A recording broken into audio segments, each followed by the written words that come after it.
इंदौर में फिर एक बार पारिवारिक विश्वास को ताक पर रखकर भतीजे के द्वारा अपने 50 साल के ताऊ की हत्या कर सबूत मिटाने की वारदात को अंजाम दिया।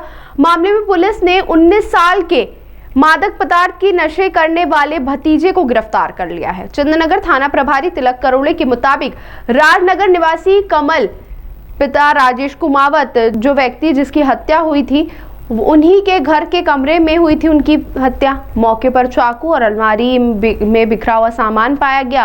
वहीं हत्या की आशंका व्यक्त की गई थी, जिसके आधार पर पुलिस ने आसपास लगे सीसीटीवी फुटेज की जांच की तो पता चला कि घर के आसपास हत्या के पहले और बाद में कोई भी नहीं आया और गया था। इसके बाद परिवार के लोगों से बातचीत की गई तो कई लोगों ने अपने बयान दिए, लेकिन उनमें से एक 19 साल का मृतक का भतीजा चेतन कुमावत पुलिस की पूछताछ में हड़बड़ा गया और पूरे सच को कबूल दिया। बताया जा रहा है कि वह मादक पदार्थ के नशे करने का आदी और नशे के लिए ही उसने अपने बड़े पिता से रुपए मांगे। जब बड़े पिता ने मना किया तो उसने इसी का बदला लेने के लिए रात 2:30 बजे वारदात को अंजाम दिया। वहीं पूछताछ में एक एंगल और सामने आया, जिसमें बंटवारे के बाद बड़े पिता के व्यवहार में बदलाव आया था। वह उसी के चलते आरोपी को रुपए देना भी बंद कर दिए थे, जिसके कारण उसने यह वारदात को अंजाम दिया।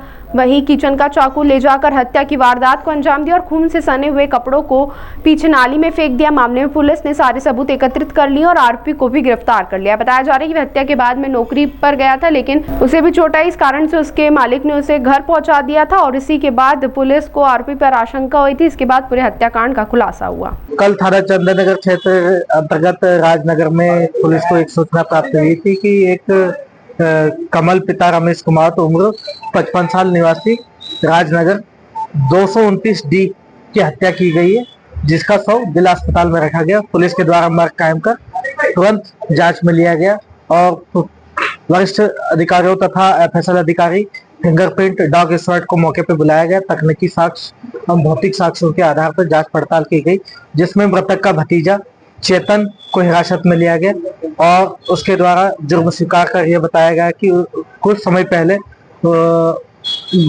मृतक और आरोपी के पिता पप्पू, जो दोनों भाई थे, दोनों का बंटवारा हुआ और उसी समय से उनका मनमुटाव चल रहा था रुपयों की बात को लेकर, तथा आरोपी की मां को वो गाली गलौज करता था और इसी बात को लेकर घटना की रात्रि में आरोपी के द्वारा रुपयों की मांग की गई और रुपए नहीं देने पर चाकू से वार कर हत्या की गई है।